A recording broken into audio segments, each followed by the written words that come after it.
Assalamualaikum warahmatullahi wabarakatuh. Bismillahirrahmanirrahim. Alhamdulillahirabbil alamin wa kafa. Wassalatu wassalamu ala sayyidina wa maulana Muhammadinil Mustafa wa ala alihi wa ashabihi ahli sidqi wal wafa. Amma ba'du. Guru saya, guru kita semua, Al-Habib Syekh bin Abdul Qadir As-Segaf, mata'anallah biduli hayatih, yang sama-sama kita hormati, kita cintai, kita banggakan, Gubernur Jawa Timur Ibu Nyai Hajah Indar Parawansa. Alhamdulillah, di bawah kepemimpinan beliau, Jawa Timur semakin moncer dengan prestise dan prestasi yang tokcer. Semua sektor maju, nggak ada yang tertinggal dan kececer. Ini tahadusan bin ni'mah, bukan ujub, bukan pamer. Terbukti penghargaan yang diterima beliau banyak sekali, berjejer-jejer. Jadi Jawa Timur kalau dibanding dengan provinsi lain nggak bakal keder. Dalam kancah nasional bahkan internasional, Jawa Timur selalu bertengger. Kita doakan mudah-mudahan Ibu Gubernur terus diberi bimbingan dan kekuatan oleh Allah untuk meningkatkan ekonomi di Jawa Timur sehingga nggak ada lagi warga miskin yang pateng kleler. Warganya guyup, rukun, nggak suka eker, nggak suka geger, sehingga Jawa Timur makin berwibawa, makin bermartabat, bermanfaat, barokahnya amber dan meloper-loper. Amin Allahumma. Mas Haji Emil Elistianto Dardak, Wakil Gubernur Jawa Timur bersama Ibu Arumi Emil, Forpimda, ada Pak Wakapolda bersama jajarannya, Pak Kasdim, seluruh Pak Kasdam ya, seluruh pejabat di lingkungan Pemprov Jawa Timur yang berkesempatan hadir. Mohon maaf nggak bisa menyebutkan nama dan jabatan satu persatu. Para wali kota dan bupati se-Provinsi Jawa Timur, ada hadir di tengah-tengah kita Mas Eri, wali kota Surabaya, ada Bupati Bangkalan, ada wali kota Pasuruan, ini jabatan frustasi. Beliau sesungguhnya pengen jadi waliullah tapi nggak kesampaian.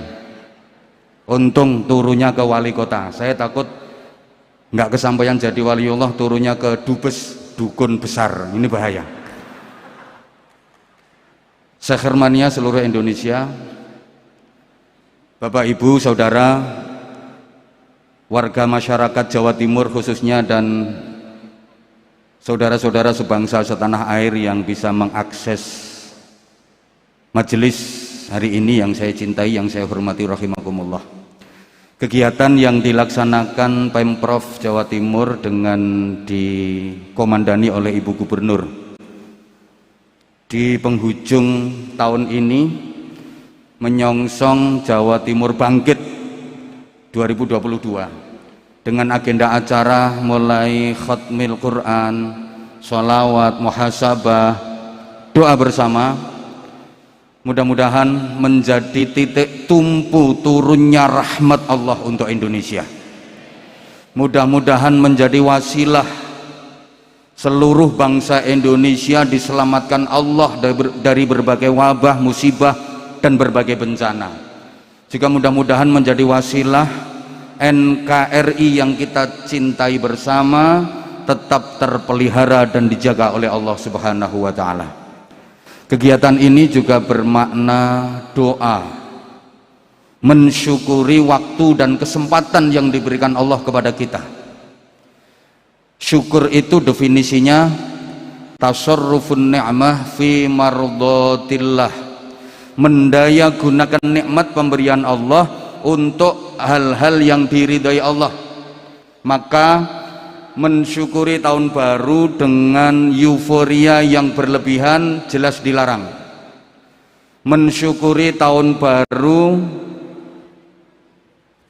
Dengan pesta pora yang kelewatan jelas nggak ada tuntunannya. Karena itu tidak diridhoi oleh Allah. Terlebih di tengah-tengah keprihatinan dan penderitaan saudara-saudara kita yang tertimpa musibah, yang terkena dampak erupsi Semeru, yang terkena gempa bumi, yang terkena tanah longsor, banjir bandang, dan sebagainya dan sebagainya. Sungguh sangat tidak etis dan sangat zalim menurut saya kalau pergantian tahun dirayakan dengan pesta pora yang berlebihan, apalagi dengan tindak maksiat, pakai ke night club, pakai dugem, ajub dan sebagainya. Naudzubillah min dzalik. Nyumet mercon, nyalain petasan, jelas dilarang negara, jelas dilarang agama, karena nggak ada manfaatnya, madorotnya banyak, bahayanya jelas. Berapa banyak korban berjatuhan gara-gara petasan, mulai dari yang matanya buta, tangan dan kakinya putus, bahkan nggak sedikit yang sampai mati sangit gara-gara mercon. Nyebul trompet tidak ada tuntunannya. Maaf, jangan mancing-mancing malaikat Israfil. Iki kabar-kabare trompete malaikat Israfil iku wis dimut, tinggal nunggu instruksi. Kita lagi ketir-ketir, ini ada varian baru Omikron, takut Israfil terpapar. Engko lek Israfil sampai watuk-watuk muni trompete, bisa-bisa kiamat seprapat. Tolong ndak usah bunyi-bunyiin trompet, jangan mancing-mancing malaikat Israfil.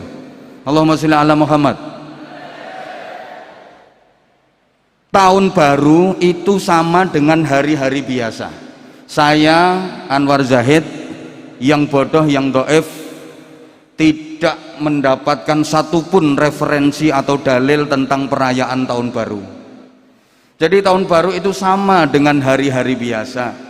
Kalaupun kita bersyukur karena kita diberi kesempatan dan waktu baru oleh Allah, itu saja. Dan itu tidak harus di tahun baru. Setiap hari adalah waktu dan kesempatan baru yang diberikan Allah kepada kita, yang harus kita syukuri. Setiap bangun tidur itu sesungguhnya kita sudah diberi waktu dan kesempatan baru oleh Allah. Makanya begitu bangun tidur kita dianjurkan untuk berdoa, dan doanya diawali dengan kalimat tahmid, alhamdulillah. Kan doa bangun tidur itu alhamdulillahilladzi ahyana ba'dama amatana wa ilaihin nusyur. Itu kalau bangunnya sebelum subuh. Tapi kalau bangunnya kesiangan, jam 7:30 baru bangun, doanya lain, inna lillahi wa inna ilaihi raji'un. Bangun tidur aja kita udah disuruh doa, yang doanya diawali dengan kalimat tahmid, alhamdulillah. Yang dialhamdulillahi bukan tidurnya, alhamdulillah semalam tidurnya lelap, tidurnya nyenyak, bukan itu yang dialhamdulillahi. Kalau tidur nggak perlu dialhamdulillahi, karena tidur itu nilainya 0. Wong turu itu kan ora urip ora mati, diarani urip kok gak lapo-lapo, diarani mati kok isek ngentekno apa-apa. Maka saya sering sampaikan, wong turu itu la yamutu wa la yahya, tidak bermutu ngentekno biaya. Itu nggak perlu dialhamdulillahi. Yang dialhamdulillahi adalah allazi ahyana, kita diberi kesempatan hidup oleh Allah. Ini yang perlu dialhamdulillahi. Bapak Ibu Saudara, manusia hidup itu tidak lepas dari 3 dimensi waktu. Kaitannya waktu dengan kehidupan manusia pasti mengalami 3 dimensi waktu. Ada masa lalu, first time, ada masa kini, present time, dan ada masa depan, next time. Masa lalu, masa kini, masa depan, telah, sedang, dan akan, dulu, sekarang, dan nanti. Ini masing-masing ada wakilnya. Kalau dalam bahasa sejarah, masa lalu diwakili oleh generasi tua, masa kini diwakili oleh generasi dewasa, masa depan diwakili oleh generasi muda. Maka dalam bahasa sejarah, siapakah orang tua?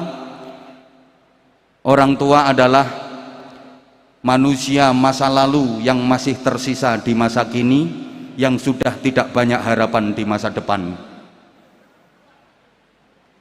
Siapakah orang dewasa? Orang dewasa adalah manusia masa kini yang sudah lupa dengan prinsipnya di masa lalu, tapi juga sudah tumpul diajak menatap masa depan. Sedangkan orang muda adalah manusia masa depan yang sudah hadir di masa kini, tapi belum banyak beban dan pengalaman di masa lalu. Ini masing-masing punya karakter. Orang tua suka bernostalgia, orang dewasa sibuk dengan realita, anak muda akrab dengan idealita. Kakek dan nenek yang tua kalau didatangi cucu biasanya suka bercerita. Bapak ibu yang dewasa kalau anaknya minta sesuatu alasannya sibuk kerja. Anak-anak muda paling suka kalau ditanya cita-citanya mau jadi apa dan pacarnya siapa. Tokoh tua sibuk nulis biografi, tokoh dewasa sibuk berprestasi, menduduki kursi, rebutan posisi. Tokoh muda pandai berorasi, suka demonstrasi, dan banyak yang ahli caci maki. Ini nek tak terus nunggu gak rampung-rampung. Ada yang lebih penting yang harus saya sampaikan. Masa lalu, masa kini, dan masa depan. Tadi Ibu Gubernur dawuh maghribnya jam 6 lebih, jadi jenengan waktunya nanti sampai jam 8.30 menit. Berkaitan dengan masa lalu, kita nggak bisa berbuat apa-apa dengan masa lalu kita karena masanya udah lewat dan tidak ada lorong waktu yang bisa membawa kita kembali ke masa lalu. Kalaupun ada, itu film fiksi Doraemon. Maka bagaimana menyikapi masa lalu kita? Menyesal atas segala kesalahan kita di masa lalu, menyesal atas semua kezaliman, kemungkaran kita di masa lalu, menyesal atas semua dosa-dosa yang kita lakukan di masa lalu. Itu aja. Berkaitan dengan masa kini, apa yang harus kita sikapkan? Bagaimana kita menyikapi masa kini? Stop dari semua kejelekan di masa lalu, stop dari semua kejahatan, stop dari semua dosa. Jalani hidup sesuai dengan norma agama, jalani hidup sesuai dengan norma negara, norma masyarakat. Berkaitan dengan masa depan, kita nggak tahu apa-apa tentang masa depan kita. Siapa yang tahu masa depannya? Nggak ada yang tahu. Jangankan masa depan kita 10 tahun lagi, jangankan masa depan kita 5 tahun lagi, jangankan masa depan kita sebulan lagi, besok kita kayak apa, mau berbuat apa, seperti apa, dalam keadaan bagaimana, nggak ada yang tahu. Wa ma tadri nafsum madza taksibu ghadan. Bahkan mohon maaf, nanti malam kita masih ada di dunia ini atau tidak, nggak ada yang tahu, karena semua sudah tercatat di Lauhil Mahfuz. Dan ajal itu kalau udah datang, la yastakhiruna sa'atan wa la yastaqdimun, nggak bisa dimundurkan, nggak bisa dimajukan. Ibu Gubernur misalnya jatahnya 30 tahun lagi, ya 30 tahun lagi. Gus Ipul misalnya jatahnya 10 tahun lagi, ya 10 tahun lagi. Pak Wakapolda misalnya jatahnya 5 tahun lagi, ya 5 tahun lagi. Ini tukang syuting ini misalnya seminggu lagi, ya seminggu lagi. Saya misalnya jatahnya 100 tahun lagi, ya sesuai jadwal. Bicara soal masa depan, ibu, bapak, saudara, jamaah yang saya hormati rahimakumullah, kita memang nggak tahu apa-apa tentang masa depan kita. Maka yang harus kita lakukan apa? Bertekad kuat untuk tidak mengulangi kejelekan-kejelekan kita, sekaligus bertekad kuat untuk melakukan hal-hal yang baik. Ini keuntungannya apa? Kalau kita punya tekad kuat untuk meninggalkan yang jelek, punya tekad kuat untuk melakukan yang baik-baik, walaupun misalnya masa depan kita tinggal sebentar, usia kita tinggal pendek, tapi kita mendapatkan pahala yang banyak, seperti halnya andai usia kita panjang dan kita melakukan amal-amal kebaikan. Niyatul mukmin khairun min amalih. Niatnya seorang mukmin itu lebih baik daripada amalnya. Maka hidup ini niatkan yang baik, niatkan yang baik, niatkan yang baik, pasti yang akan datang ke kita adalah yang baik-baik. Niatkan yang baik, pasti yang akan kita terima adalah yang baik-baik. Misal Bapak Ibu nanti malam punya niat mau sholat tahajud, udah mantep, ternyata malamnya ketiduran. Ini walaupun tidur dapat pahala sholat tahajud, asal nggak sengaja molor. Ini sekedar contoh. Ibu bapak, masa depan itu walaupun kita nggak tahu, tapi secara umum ada dua. Ada masa depan sebelum mati, ada masa depan sesudah mati. Ada masa depan di dunia, ada masa depan di akhirat. Kira-kira panjenengan kalau diajak bicara masa depan, itu yang terpikirkan oleh panjenengan masa depan yang sesudah mati apa masa depan yang sebelum mati? Dijawab nggak dijawab, aku udah tahu jawabannya. Misalnya panjenengan lagi bangun rumah, itu yang panjenengan pikirkan rumah yang akan ditinggali selamanya atau rumah yang akan ditinggalkan selamanya? Sekarang jawab mana? Dua-duanya harus dipikir. Rumah yang akan ditinggali selamanya, rumah di surga, harus kita pikir. Rumah yang akan ditinggalkan selamanya, rumah di dunia, juga harus kita pikirkan. Tapi kerangka berpikirnya harus benar. Rumah di dunia, sebagus apapun, semewah apapun, semegah apapun, seindah apapun, itu sifatnya hanya rumah dinas. Boleh kita tempati selama kita masih menjabat sebagai khalifah fil ardi. Begitu jabatan sebagai khalifah fil ardi ini purna, maka hari itu juga rumah harus dikosongkan tanpa toleransi, kecuali kalau mati ini bengi, boleh nginep, itu pun hanya semalam. Setelah itu langsung diterbangkan pakai pesawat paling canggih di dunia, satu-satunya penerbangan yang tepat waktu, bebas hambatan, nggak pernah delay, namanya Keranda Airlines. Dipindah ke rumah singgah sementara, ukurannya cuma 1 kali 2 meter, tahan gempa, anti banjir, anti badai, anti beledek. Kuburan.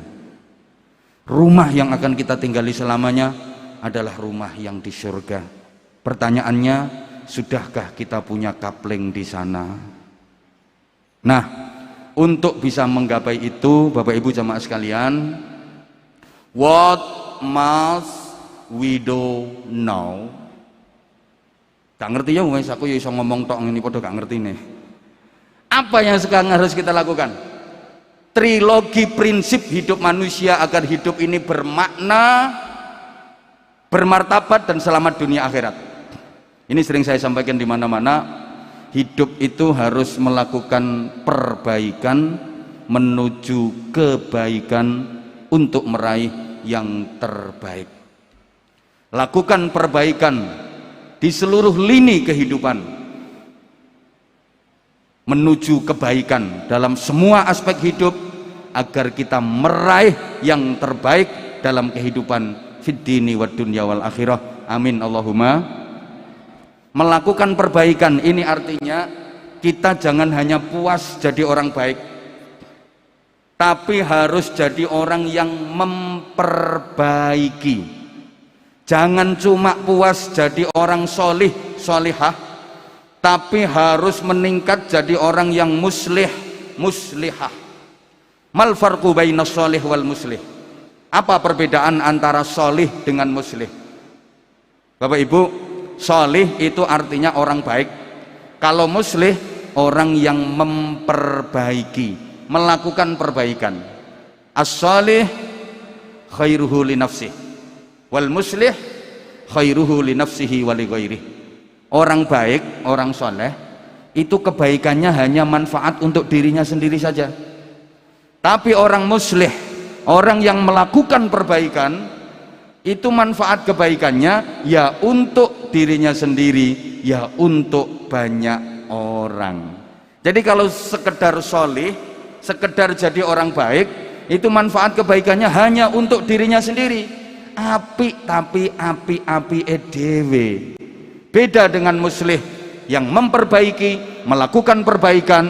Ini manfaat kebaikannya di samping untuk dirinya sendiri, juga manfaat untuk banyak orang. Pantas kalau muslihun wahidun ahabbu ilallah min alafi solihin.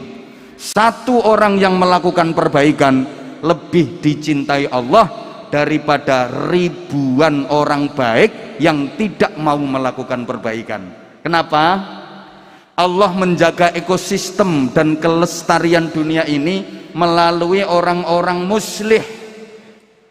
Wa ma kana rabbuka liyuhlikal qura bidzulmin wa ahluha muslihun.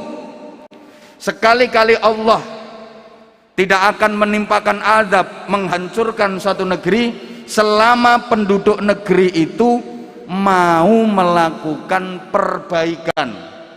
Ini dawuhnya Allah, wa ahluha muslihun, bukan wa ahluha solihun. Jadi mungkin satu daerah itu orangnya baik-baik, tapi kok masih ada azab, tapi kok masih banyak kesulitan, padahal orangnya solih-solih. Ini jawabannya, ya memang orangnya solih-solih, tapi nggak mau muslih, nggak mau melakukan perbaikan. Yang terakhir, untuk melakukan perbaikan ini nggak gampang.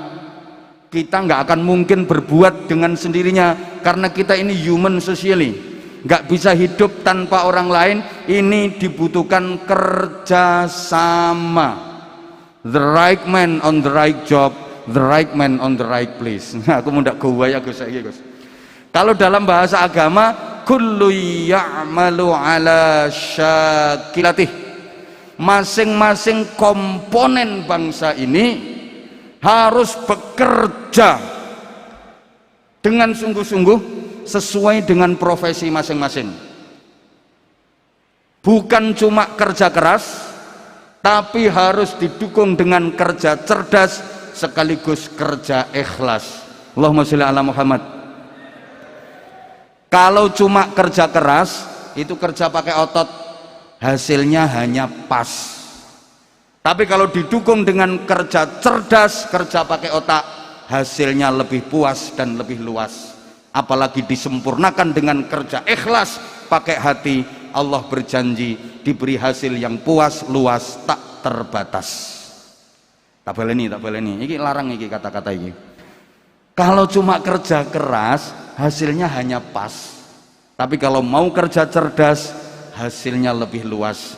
Apalagi disempurnakan dengan kerja ikhlas, hasilnya tak terbatas. Contoh, yang kerja keras mengandalkan otot, hasilnya pas. Mohon maaf tanpa mengurangi rasa hormat, saudara kita yang kerja keras cari batu di pegunungan, itu batunya besar-besar, pakai alat gergaji, gelodak-gelodak, kerja keras. Sehari paling-paling hasilnya pas 100.000, 200.000. Tapi kalau mau kerja cerdas pakai otak, kerjanya enteng. Kayak dokter yang dikeluarin batu kecil tapi nilainya bisa ratusan juta, karena yang dikeluarin itu, yang diambil itu batu ginjal. Apalagi disempurnakan dengan kerja ikhlas pakai hati, janji Allah rezekinya luas tak terbatas. Contohnya kiai, ya kiai-kiai yang bener, kiai-kiai yang alim beneran. Lah coba kiai itu coba kelihatan kerja apa? Enggak. Tapi rata-rata dicukupi sama Allah. Enggak ada kiai ketakraan nyuluh kodok golek bekecot dadi kernet, itu enggak ada. Tapi alhamdulillah ya, karena itu mampu memadukan antara kerja keras, kerja cerdas, dan kerja ikhlas. Artinya begini, yang ulama, yang kiai harus memberikan wawasan keagamaan kepada umatnya masing-masing. Ingat, Indonesia ini negara yang disebut dengan Darul Mitsaq, Darul Ahdi. Kita tingkatkan menjadi Darussalam. Kalau dalam bahasa kemenyeknya, religious nation state, negara kebangsaan yang berketuhanan. Bukan negara agama, tapi negara yang seluruh warganya beragama. Jadi negara agama bukan, negara sekuler bukan, tapi bukan pula negara yang bukan-bukan. Kalau bukan-bukan nanti susah ngadepinya. Sehingga para ulama, para pemuka agama harus memberikan wawasan keagamaan dan cara beragama yang khas Indonesia, yang damai, yang saling menghormati, yang penuh dengan toleransi. Karena negara kita ideologinya Pancasila, tidak memberlakukan hukum satu agama, tapi negara melindungi semua pemeluk agama untuk menjalankan ibadah sesuai dengan agamanya masing-masing. Ini tugasnya para ulama. Di samping doa zikir tentu, yang umara harus punya kebijakan. Yang satu tentu tidak melanggar konstitusi, yang kedua membela rakyat, kepentingan rakyat di atas segalanya. Karena mohon maaf, kekuasaan adalah amanah dari rakyat. Kebijakan penguasa ini penting. Mohon maaf Gus Ipul, kalau saya Anwar Zahid pengen bangun masjid, pengen bangun pesantren, lama. Gak percaya? Misalnya saya setiap ceramah di mana-mana, sorban keliling, kardus keliling, narik infak, saya keluarin ayat qala Allah Ta'ala mathalul ladzina yunfiquna amwalahum fisabilillahi kamathali habbah, dan seterusnya. Saya keluarin hadis qala Nabi sallallahu alaihi wasallam man bana masjidan lillah banallahu lahu baitan fil jannah. Sorban keliling, ribuan jamaah yang hadir, mentok dapatnya puluhan juta. Itu saya bangun pesantren, bangun masjid belasan tahun nggak selesai-selesai sampai sekarang. Tapi kalau ibu gubernur nggak usah pakai qola ta'ala, nggak usah pakai qola nabi. Itu pesantrennya Anwar Zahid di Bojonegoro, anggarkan. Sini setempel tanda tangan, cetok, eret, selesai. Tanpa qola ta'ala, tanpa qola nabi. Jadi saya udah mulai 2000 berapa Gus? 10 nggih, mulai 2010 sampai sekarang Ibu Gubernur gak mari-mari. Ada sekitar 1200 sekian santri yang 30%-nya adalah yatim piatu dan yatim piatu, 60%-nya untuk afa. Semuanya bebas biaya alias gratis. Alhamdulillah. Ini butuh kebijakan Ibu Gubernur. Jadi saya harap Ibu rawuh ke pesantren kami, sampai sekarang belum. Kemarin ninjau perahu guling itu deket banget Bu sebenarnya, tak pikir mampir ternyata enggak. Mudah-mudahan habis ini beliau berkenan, kalau ada kunjungan ke Bojonegoro, beliau berkenan rawuh ke gubuk kami sekaligus melihat anak-anak yatim kami. Iki ngemis halus iki guys. Menengok ya grup hadroh menengok. Dan sebagainya. Loh ini terus, waduh, enggak apa-apa Ibu nggih. Lanjut sebentar 3 menit. Yang TNI Polri tentu di bidang pertahanan, di bidang Kamtimas dan sebagainya. Yang pengusaha tentu bergerak di bidang ekonomi dan harus sinergi dan jangan pernah ingin menonjolkan diri, merasa paling berjasa, tapi tadi kerja pakai hati. Kelemahan bangsa kita itu satu, semua komponen ada tapi bersatunya susah. Semua komponen sebenarnya ada, kita ini nggak kekurangan stok orang pinter Yang kita agak kekurangan stok itu orang bener. Nggih. Kita enggak kekurangan stok orang pinter, yang agak kekurangan itu stok orang bener. Kelemahan kita satu dari segi itu, masih kayak toko bangunan, semua bahan bangunan itu ada tapi berserakan, enggak mau bersatu. Coba kalau mau bersatu antara besi, kayu, semen, pasir, batu bata, keramik dan sebagainya, maka akan kokoh seperti bangunan ini. Ya kayak gitu. Lah kenyataannya bangsa kita belum seperti itu. Jadi masih kayak, maaf, toko peracangan bumbu dapur, ada tomat, ada bawang merah, ada cabai, ada garam, ada penyedap, ada terasi, tapi masih sendiri-sendiri. Padahal kalau mau bersatu, subhanallah, enak banget. Padahal ibu-ibu maaf, bumbu dapur itu kalau sendiri-sendiri nggak ada yang enak. Cabai nggak enak, tomat nggak enak, garam nggak enak, terasi nggak enak. Makanya gak ono wong gado terasi. Tapi kok ada sambal enak? Ya ini karena ada kerukunan, karena ada kebersamaan. Dan jangan pernah kepingin menonjolkan diri, merasa paling berjasa, merasa paling baik. Kita semua penting, asal kita mau rukun. Kayak ini, bangunan ini pasti ada besinya, tapi besi gak pernah pengen menonjolkan diri. Toh semua orang sudah mengakui ini kuat karena ada jasa besinya. Coba misalnya bangunan yang ada di sini, bahan-bahannya merasa berjasa, semuanya pengen nampak, pengen kelihatan, pengen menonjolkan diri, ambruk, nggak indah. Saya ngomong ini ada jantungnya, jantung saya jasanya besar untuk tubuh saya yang memompa darah saya, tapi jantung saya nggak pengen menampakkan diri. Paru-paru saya jasanya besar, tapi nggak pengen menampakkan diri. Coba misalnya organ tubuh saya semua pengen menampakkan diri, usus nongol dikit aja jadi masalah, namanya ambeien, harus dipotong. Itu bahasa Inggrisnya the double. Maka kalau ada orang yang pengen kelihatan jasanya, pengen menampakkan diri, itu orang double yang harus dioperasi. Coba ikhlas dalam beramal itu kayak kita lagi, maaf, hajat, kayak kita lagi ke toilet, ini simbol orang ikhlas dalam beramal. Kita mampu merahasiakan amal yang satu itu, nggak diceritakan orang. Begitu masuk, pintu ditutup rapat, jebret, jangan sampai orang lain lihat, jangan sampai orang lain dengar.